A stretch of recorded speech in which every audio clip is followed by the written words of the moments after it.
सुप्रभात प्यारे बच्चों, कैसे हैं आप सब। आशा करती हूँ आप सभी अपने घर पर स्वस्थ होंगे। तो चलिए आज हम पढ़ते हैं स्नेह प्रभा हिंदी पाठ्य पुस्तक। तो सभी अपने अपने बैग में से हिंदी की बुक निकाल लेंगे और तैयार हो जाएंगे पढ़ने के लिए। बच्चों, आपको मैं आज एक ऐसे महान व्यक्ति के बारे में बताने वाली हूँ जिसको सभी जानते हैं।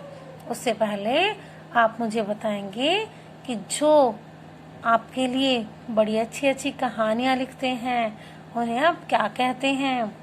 बताएंगे क्या कहते हैं उन्हें आप कहानीकार कहते हैं, है ना, या लेखक कहते हैं, राइटर कहते हैं। ऐसे ही बच्चों जो आपके लिए कविताएं लिखते हैं, दोहे लिखते हैं, पद लिखते हैं, उन्हें आप क्या कहते हैं? कवि कहते हैं, है ना। क्या कहते हैं? कवि कहते हो ना। और इंग्लिश में पोइट कहते हैं जो पोएट्री लिखते हैं, और जो आपकी कविता लिखते हैं उसे आप कवि कहते हैं। तो आज मैं ऐसे ही एक महान कवि के बारे में आपको बताने वाली हूँ। आप में से बताएगा कोई मुझे किसी कवि का नाम? तुलसीदास या कबीरदास, सूरदास, ऐसे ही कवियों में से मैं आपको आज एक महान कवि कबीरदास जी के बारे में सुनाने वाली हूँ, पढ़ाने वाली हूँ। तो चलिए निकाल लीजिए अपना पाठ 7 कबीर और पेज नंबर 53। चलिए, तो बच्चों आज हम जानने वाले हैं महान कवि कबीरदास जी के बारे में, जो एक बहुत ही निर्धन परिवार से थे, जिनका जन्म बहुत ही निर्धन परिवार में हुआ था और जिनके माता पिता एक जुलाहे थे। और इतने गरीब परिवार में होते हुए भी इनके इतने उच्च विचार थे जो आज भी हर कोई उन विचारों को बहुत ही ज्यादा मानते हैं, जिन विचारों का सम्मान करते हैं, और आज भी जिन्हें उनके विचारों की वजह से जाना जाता है। बच्चों, ये ऐसे कवि थे जो मूर्ति पूजा के विरोध में थे और जो किसी भी धर्म को नहीं मानते थे।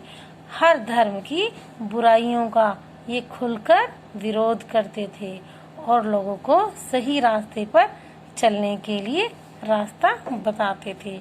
सभी से प्यार से रहने के लिए कहते थे कि हमें जाति पाति, ऊंच नीच, धर्म, सभी जातियों के बारे में, सभी धर्मों के बारे में ये मानते थे कि इन सब का एक ही लक्ष्य है। बातें अलग अलग कही गई हैं हर धर्म में, लेकिन इनकी कही जो बातें हैं उन सभी का सभी धर्मों से लेकर एक ही निचोड़ निकलता है। जो सभी धर्मों में बात कही गई हैं वे सभी बातें इन्होंने कही हैं। ठीक है बच्चों, तो चलिए अब हम करते हैं रीडिंग स्टार्ट। तो चलिए उठाइए अपनी पेंसिल और शुरू हो जाइए रीडिंग करने के लिए मेरे साथ साथ। सभी बच्चे मुझे फॉलो करेंगे और जितने भी आपको न्यू वर्ड्स दिखाई दें, कठिन शब्द लगें, उन सबके नीचे आप सभी अंडरलाइन करेंगे। ओके बच्चों, तो स्टार्ट। बच्चों, भारत भूमि को संतों व महात्माओं की जननी कहा जाता है। बिल्कुल सही बच्चों, हमारा देश भारत भूमि, इसको संतों, महान व्यक्तियों, सज्जनों और महात्माओं की जननी यानी माता कहा जाता है। इसका क्या मतलब है कि हमारे देश में, हमारे भारतवर्ष में बहुत सारे संत, महान लोग, महात्मा, विद्वान हुए हैं। यहाँ पर महान समाज सुधारकों ने जन्म लिया है, यानी महान समाज सुधारक, समाज में जो भी कमियां हैं, जो भी गलतियां हैं, उन सबको सुधारने वालों को कहा जाता है सुधारक, सुधारकों।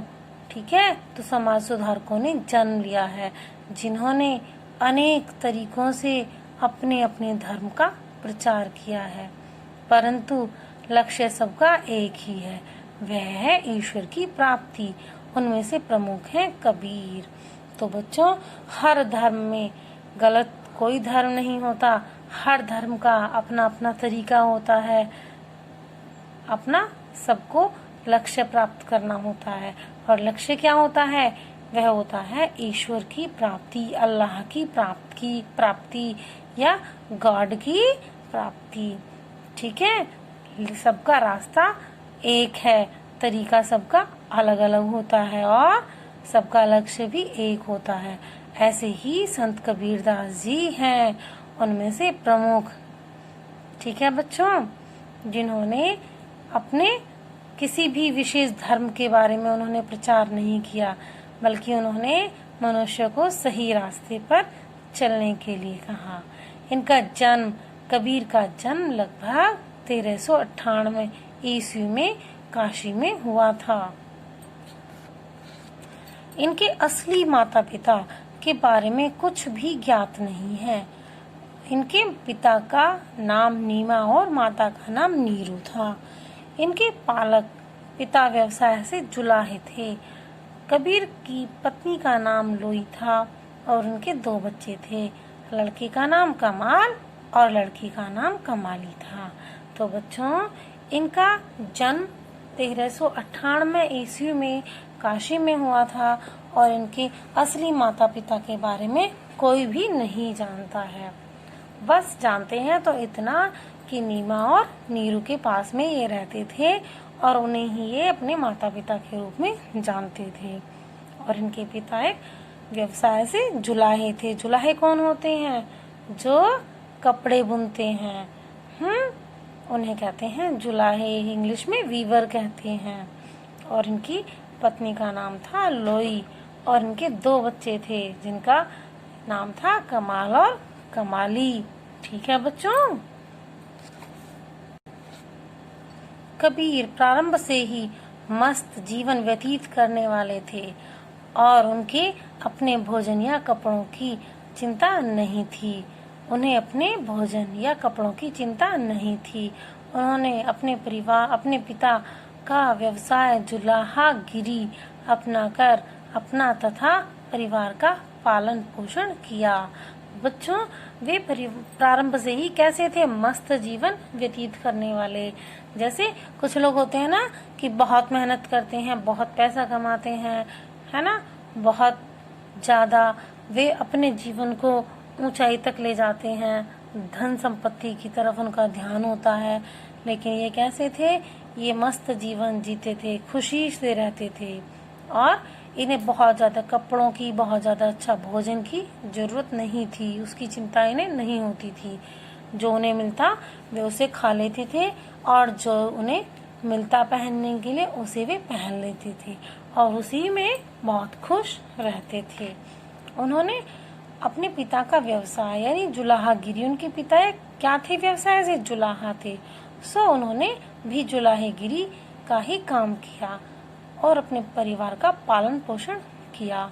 बच्चों, पहले क्या होता था? ऐसा नहीं है जैसे आजकल कोई भी व्यक्ति कोई भी कार्य कर सकता है।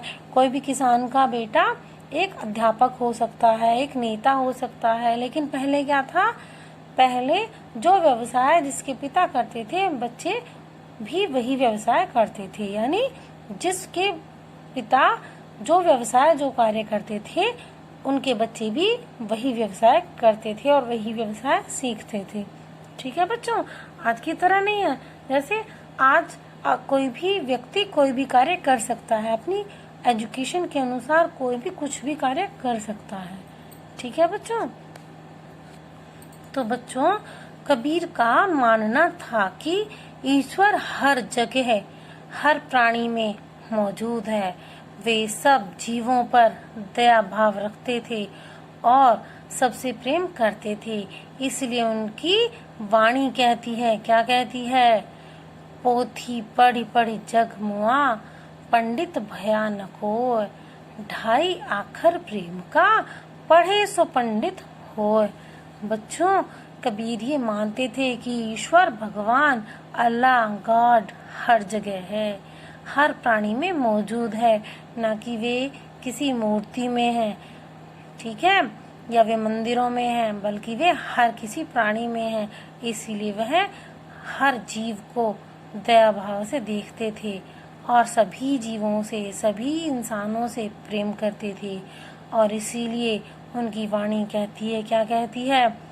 पोथी पढ़ी पढ़ी जग मुआ, पंडित भया न कोय, ढाई आखर प्रेम का, पढ़े सो पंडित होय। बच्चों, पोथी मीन्स ग्रंथ, यानी ग्रंथ पढ़ पढ़ के जग में कोई पंडित नहीं हो जाता।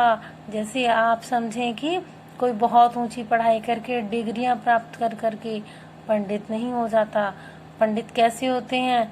पंडित होते हैं कि वे 2.5 अक्षर यानी प्रेम का 2.5 अक्षर सीख लें वो, और प्रेम शब्द सीख लें, और जो उसे सीख जाता है, जो इसे पढ़ लेता है, वही पंडित हो जाता है। पंडित किसे कहते थे पहले? पंडित जो बहुत विद्वान होते थे, जो बहुत पढ़े लिखे होते थे, जो पूजा पाठ करने वाले होते थे, उन्हें पंडित मानते थे। ठीक है, तो ऐसा नहीं है कि कोई भी बहुत ज्यादा ग्रंथ पढ़ पढ़ के, वेद पढ़ के, शास्त्र पढ़ के बस पंडित हो जाते हैं।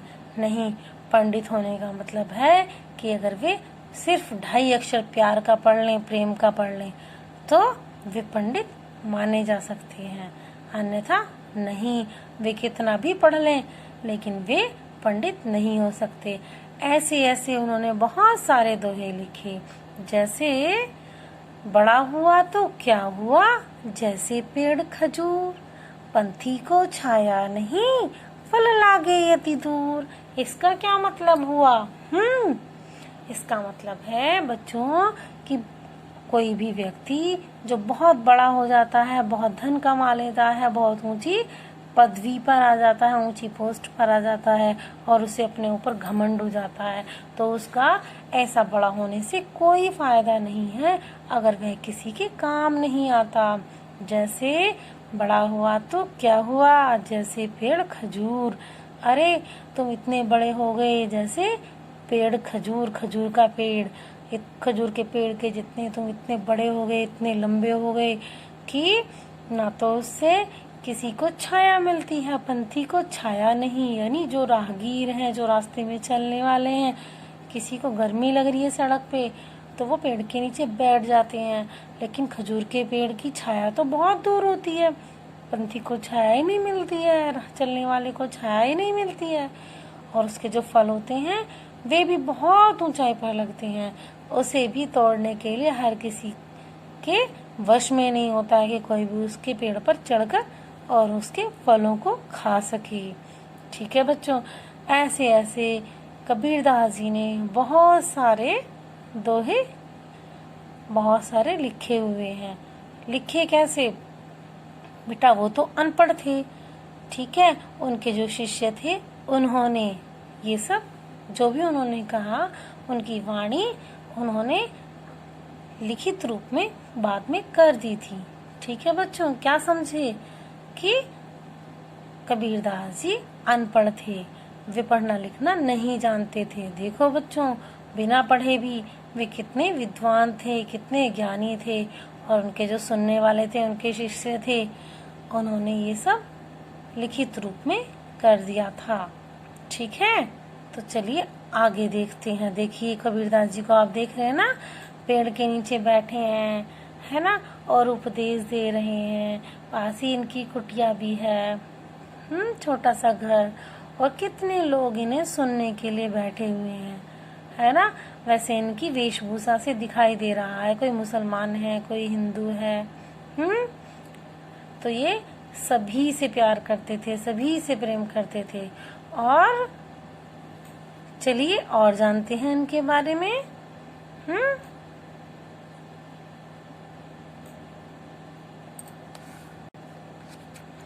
कबीर ने अपना सारा ज्ञान सरल और प्रभावशाली भाषा में प्रस्तुत किया, जिनमें भोजपुरी, पंजाबी, राजस्थानी, अरबी, फारसी का मिश्रण है।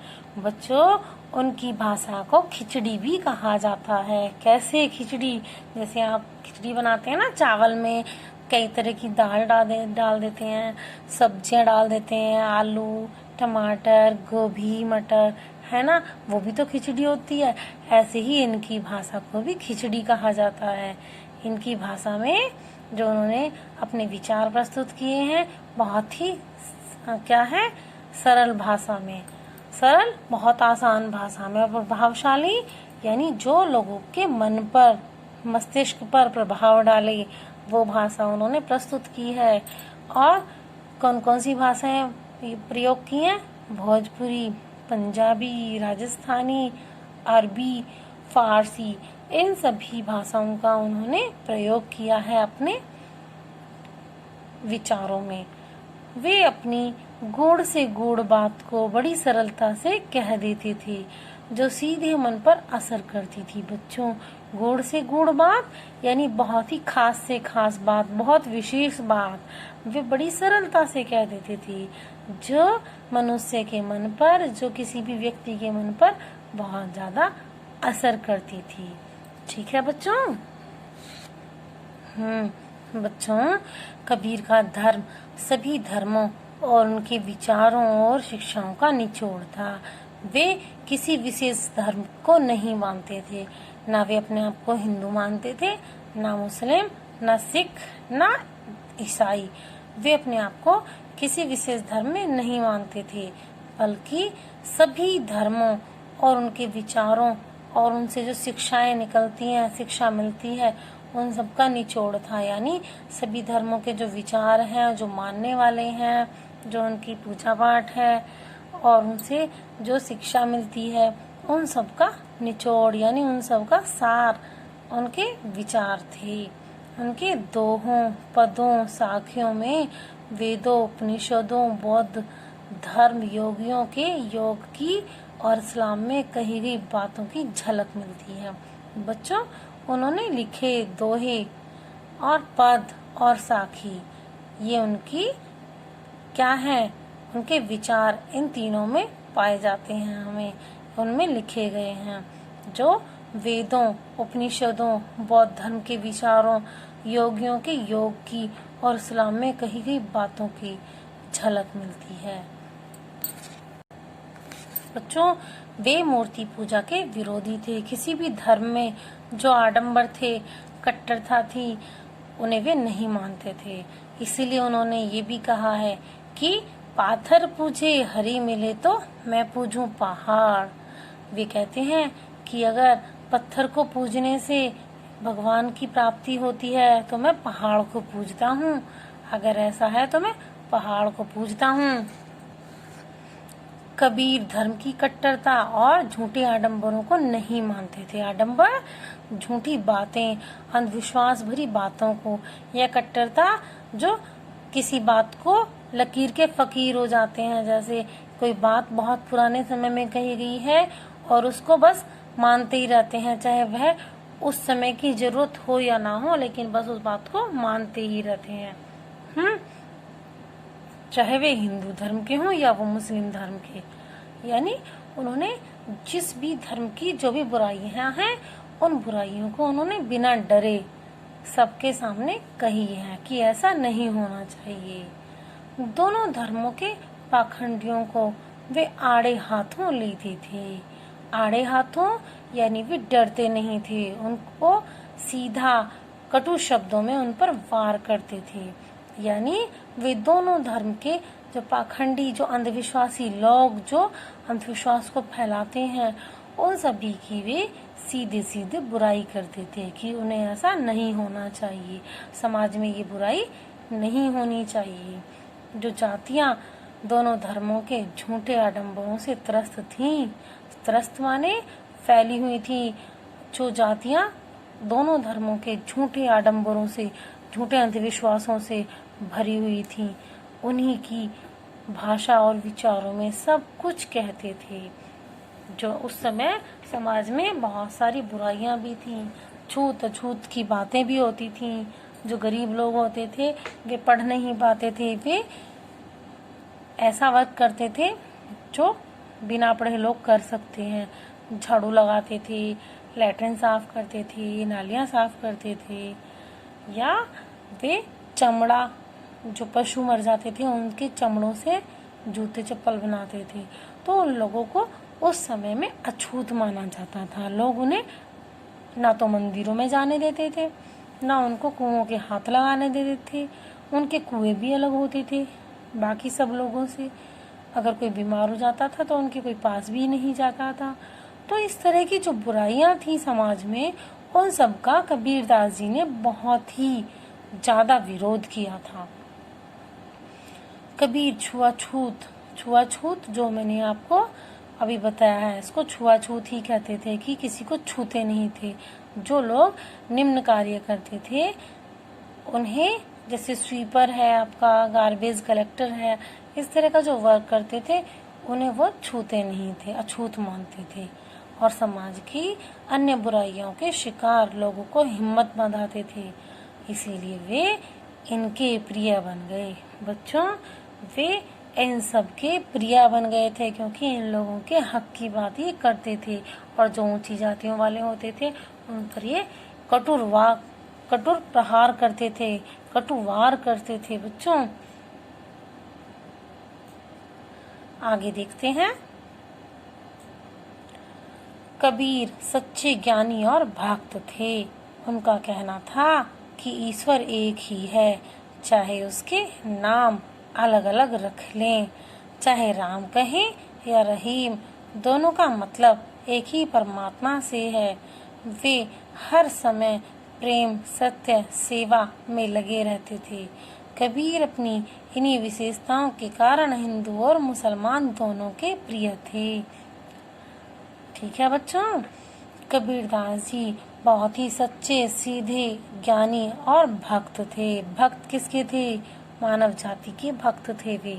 वे ना अल्लाह के भक्त थे, ना वे किसी राम के, कृष्ण के, ना किसी के अलग भक्त नहीं थे, बल्कि वे निर्गुण शाखा के भक्त थे। उनका कहना था ईश्वर एक ही है, जिसे हम सबको बनाया है, जिसने, वह सबका भगवान, सबका ईश्वर एक है और वह कण कण में व्याप्त है। हमने उस सबके नाम भले ही अलग अलग रखे हैं, कोई कहता है राम, कोई कहता है रहीम, कोई कृष्ण, कोई अल्लाह, लेकिन सबका मतलब एक है, एक ही परमात्मा से हैं हम सब। वे हर समय प्रेम, सत्य और सेवा में लगे रहते थे। कबीर अपनी इन्हीं विशेषताओं के कारण हिंदू और मुसलमान दोनों के प्रिय थे, क्योंकि ना वो अपने आप को मुसलमान मानते थे और ना वो हिंदू मानते थे। और जो भी हिंदू धर्म में बुराइयां हैं उन सब की बुराई करते थे, या जो मुसलमान धर्म में बुराइयां हैं, मुस्लिम धर्म में, उन सब की भी वे बुराई करते थे। बिना किसी डर के वे साफ साफ कहते थे। जैसे तो बच्चों, जैसे कि कबीरदास जी ने बहुत सारे पद लिखे, साखी लिखी, तो उनमें से ही मैं आपको कुछ सुनाती हूँ। जैसे गुरु गोविंद दो खड़े, काके लागू पाए, बलिहारी गुरु आपने, गोविंद दियो बताए कबीरा, गोविंद दियो बताए। तो बच्चों, इसका क्या अर्थ है? इसका अर्थ है कि गुरु और गोविंद मेरे सामने दो खड़े हैं। एक शिष्य कहता है कि मेरे सामने भगवान और गुरुजी दो खड़े हैं। अब मेरे सामने प्रश्न है कि मैं इनमें से पहले किसके पैर छूऊं? तो उस शिष्य ने, यानी कबीरदास जी ने, किसको सबसे पहले माना है कि मैं पहले इनके पैर छूऊंगा? तो कबीरदास जी कहते हैं कि पहले मैं गुरुजी के पैर छूऊंगा, क्योंकि कबीरदास जी कहते हैं कि गुरु ने ही मुझे गोविंद यानी भगवान के स्वरूप के बारे में बताया है। ठीक है बच्चों, तो एक और मैं आपको सुनाती हूँ कबीरदास जी का लिखा हुआ दोहा। तो सुनिए। ऐसी वाणी बोली मन का पाखो, औरन को शीतल करे, खुद भी शीतल होय कबीरा, खुद भी शीतल हो। तो बच्चों, हमें ऐसी वाणी बोलनी चाहिए, हमें ऐसी बोली बोलनी चाहिए जो खुद कहने वाले को भी, बोलने वाले को तो शीतलता दे ही, साथ ही साथ जो सुनने वाला है उसे भी शीतलता मिले। यानी हम जो भी कुछ बोलें, हमें ऐसा मीठा बोलना चाहिए कि जिससे हमें खुद को भी आनंद मिले, सुख मिले, और जो हमें सुन रहे हैं, जिनसे हम बात कर रहे हैं या हम जिनके बारे में बात कर रहे हैं, उन्हें भी सुख मिले, उन्हें भी शीतलता मिले। बेटे, ऐसे बहुत सारे दोहे हैं जो इनके लिखे हुए हैं, जिन्हें सुनकर हमें बहुत ही आनंद की प्राप्ति होती है। तो चलिए, आज के लिए मैं आपको इतना ही पढ़ाती हूँ। मिलते हैं नेक्स्ट क्लास में। Bye bye.